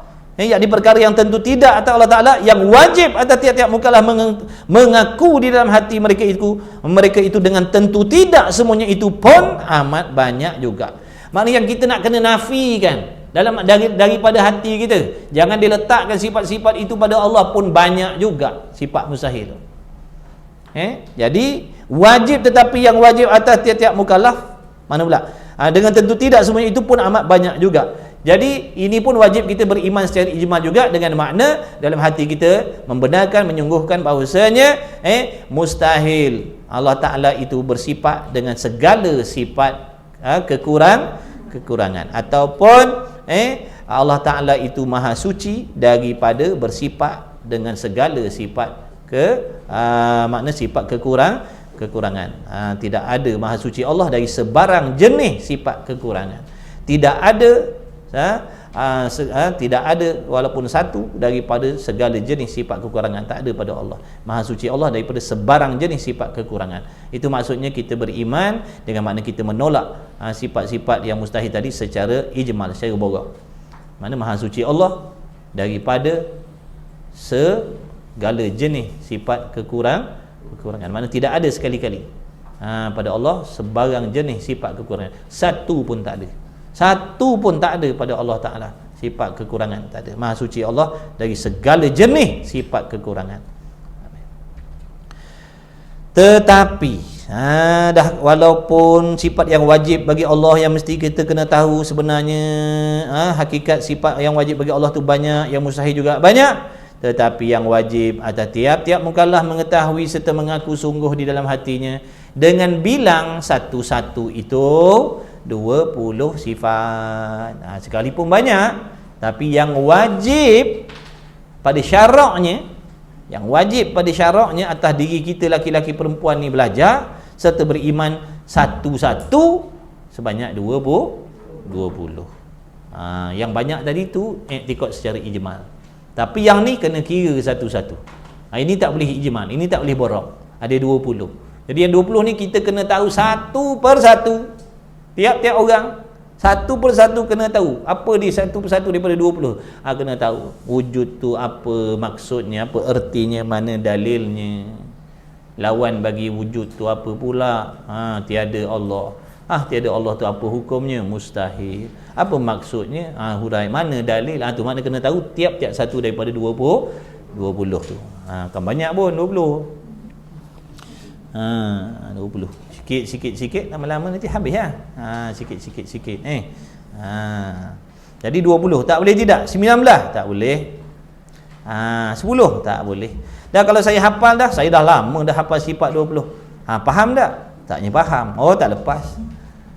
Hafal sifat 20 menyanyi. Wujud kedam bakok betul. Reti tak reti? Entahlah. Tak jadi. Tak jadi, kena faham satu persatu. Tak boleh tinggal satu pun. 20 tu mesti yang wajib. Dan lawan pula 20. Maknanya yang mustahil pun kena tahu juga satu persatu 20 tu. Tak boleh nak borong. Allah Ta'ala tak bersifat dengan 20 sifat mustahil tu. Apa dia? Aku tahu. Tapi adalah 20. Tak boleh. Kena tahu satu-satu. Jadi dah ada berapa? 40 benda dah nak kena mengaji ni dengan dalil-dalil. Banyaknya. Mana ada banyak. Tak adalah. Sikit je. Dan lawan pula 20 serta dalil-dalil. Bukti pun kena tahu. Bukti atas wajib, bukti atas mustahil. Mana bukti? Mesti ada Allah. Mana bukti? Mustahil. Tak ada Tuhan. Dua-dua tu kena tahu. Bagi tiap-tiap satu itu. Dan 20 sifat yang wajib atas mukallaf mengetahui itu setengah daripada perkara yang diijma' ulama atasnya. Jadi di sisi kita ahli sunnah wal jamaah mengatakan perkara ini adalah suatu kewajiban. Kalau orang tanya mana ambil hukum pandai-pandai kata wajib belajar 20 sifat 20 ni, kalau tak belajar berdosa, jawabnya ijma' ulama. Ijma' ulama. Itu dah terangkan apa ijma' ulama. Kalau cari dalam Quran terang-terang, dalam hadis terang-terang, memang tak disuruh belajar sifat 20. Sebab tu bagi mereka puak-puak, tahu puak-puak? Puak-puak yang hanya berpegang dengan Quran dan hadis, mereka menolak ilmu ni. Sebab pada mereka Nabi tak suruh belajar. Dalam Quran tak ada cakap belajar sifat 20, Nabi pun tak suruh belajar sifat 20, zaman Nabi pun tak ada. Jadi jangan pandai-pandai. Sebab puak-puak tu ikut Rasul, kita dah. Puak-puak tu je yang ikut Rasul, ikut sunnahnya, kita dah. Kita ni ahli bid'ah. Kita ni ahli bid'ah. Sungguh. Tapi jangan main-main. Bid'ah hasanah, bid'ah yang baik, bid'ah yang wajib. Bid'ah tu ada macam-macam. Ada yang wajib, ada yang haram, ada yang sunat, ada yang makruh, ada yang harus. Jadi tak semestinya bid'ah itu dolalah. Tak semua bid'ah tu haram, tak semua bid'ah tu masuk neraka. Ni belajar ni elok nak? Kalau belajar ni menambahkan kesesatan, makin belajar ni makin mensyirikkan Tuhan, makin biadab dengan Allah dan Rasul, ni bid'ah haram namanya belajar ilmu. Tapi dengan belajar ilmu ni terjaganya akidah, selamatnya akidah, elok tak elok? Maka ni namanya bid'ah hasanah. Bahkan bid'ah wajib ni. Wajib ni, tak belajar ni rosak akidah. Jadi wajib jadi. Dia orang kata tak wajib, itu terpulanglah dia. Dia tak nak belajar, biarkan dah. Kita jangan, kita kena belajar. Sebab daripada ulama dulu-dulu, puluh tahun, ratus tahun dah, inilah dia ulama ilmu yang dah tersebar dekat negara kita ni. Datuk nenek moyang kita semua belajar ilmu sifat 20 ni. Bila zaman sekarang ni kata tak payah. Ulama-ulama besar, tok guru besar-besar, masyhur, tok kenali dan sebagainya, Tuan Guru Haji Abdul Wahid dan macam-macam lagi, tok guru semua mengajar sifat 20 ni. Ke ngaji bukan 6 tahun dapat sijil, ngaji 10 tahun tuan-tuan, 20 tahun ngaji 20 tahun ngaji, kulit ke kulit, agak-agak ilmu dia macam mana dengan orang yang ngaji 6 tahun langkau dan ada tempat baca sendiri. Lepas tu tok guru tak betul, tok guru ni tak betul lah tu. Dia ngaji 6 tahun langkau pula tu, makan tak jaga, pergaulan tak jaga. Tak sama ulama tu, dah lah ngaji belah tahun, puluh tahun, beramal pula, pergaulannya jaga, pakaiannya jaga, adabnya jaga. Sekarang tak boleh lawan orang dulu. Jadi jangan biadab lah, pandai pun. Jangan biadab dengan ulama dulu-dulu. Kalau kita kata apa yang tok guru ajar ni suatu benda yang sesat dan menyesatkan, maka sesat dan menyesatkanlah mak bapak kita yang dulu-dulu. Betul? Kalau kita kata belajar ilmu ni sesat, makna mak bapak kita lah dulu sesat, mak bapak korang lah sesat, masuk juga mak bapak korang pun belajar ilmu ni. Dia kata jangan cakap dah, kata siapa belajar ilmu ni sesat? Bukan ke mak bapak kau, cucu nenek-nenek kau dulu belajar ilmu ni? Kau ya kemudian datang gedik-gedik datang bagi tahu ni tak payah, tu tak apa, tak payah nak nunjuk alim, nak nunjuk pelik. Jadi nak cepat masyhur buat benda pelik-pelik. Ni bila tok guru datang ajar wajib belajar sifat 20, wajib belajar, jadi sama daripada dulu sampai sekarang. Jadi tak ada kelainan. Tak nampak mengaji. Ni datang tak wajib tuan-tuan belajar sifat 20 ni.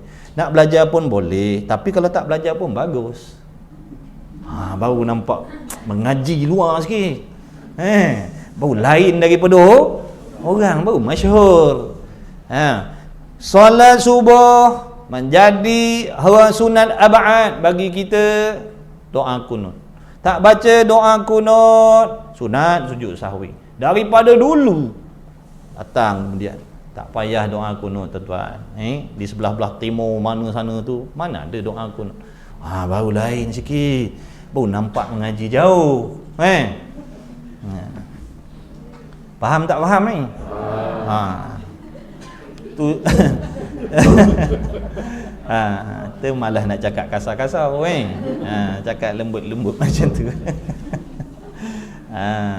Allah macam-macam. Jadi kita ada pegangan kita. Lakum dinukum waliyadin. Kau dengan pahaman kau lah.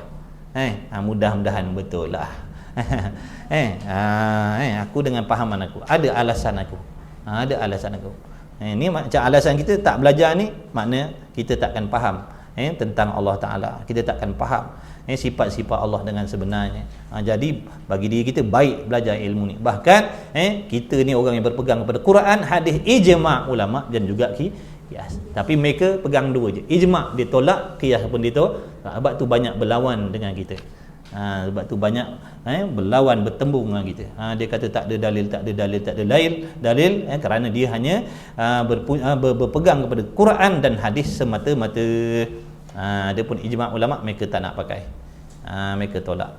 Ataupun mereka jenis ambil mana-mana saja yang mereka suka perkataan ulama'. Ikut nak pakai Hanafi pakai, ikut nak pakai Hambali pakai, ikut nak pakai Syafi'i pakai. Dia main jemput-jemput gitu. Alasannya semua tu ulama'. Sekali nak ambil mana? Semua tu ulama'. Nak pakai Syafi'i sikit, Hanafi sikit, gabungkan boleh sebab tu ulama' kata dia. Janganlah bengong lagu tu. Kemudian dan habis dah, nak habis saja belebel tu, nak genapkan buku berapa ni.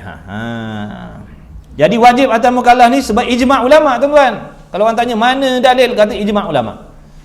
Baka barang siapa, tak kisahlah sesiapa, barang siapa, siapa-siapalah. Barang siapa mengingkarkan dengan mengatakan tidak wajib diketahui akan dia. Dia kata ada orang, tak kira lah orang tu ustazah ke, ustaz ke, guru ke, pak kiai ke, pak apa ke, dia kata tak wajib belajar ilmu ni. Ilmu ni tak wajib. Dah kalau tak wajib apa? Sunat ke? Sekali pun dia kata sunat. Sekalipun dia kata sunat. Sunat ni makna belajar pun tak apa, tak belajar pun tak apa. Di sisi kita bukan sunat, wajib. Kan beza jauh sunat dengan wajib ni. Dia kata bukan sunat, haram pula dah. Lagi berat.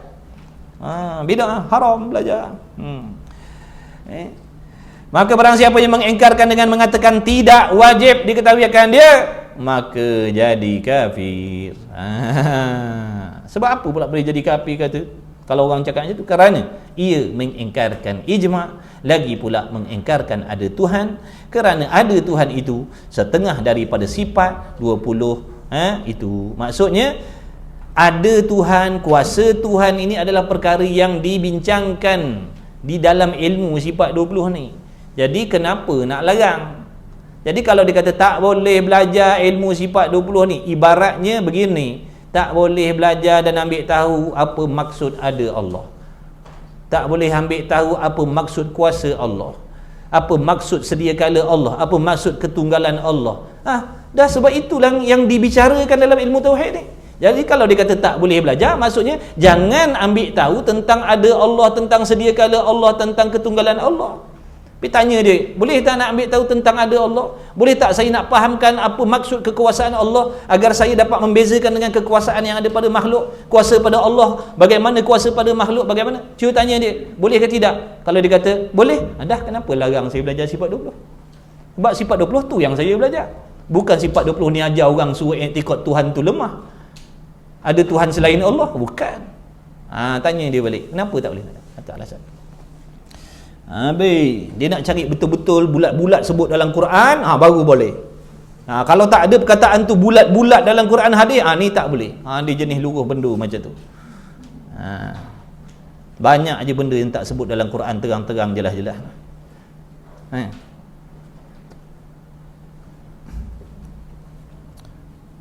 Tak ada dalam Quran perkataan tasawuf. Mana ada dalam Quran perkataan tasawuf? Dia nak cari bulat-bulat macam tu. Matematik ada? Matematik ada?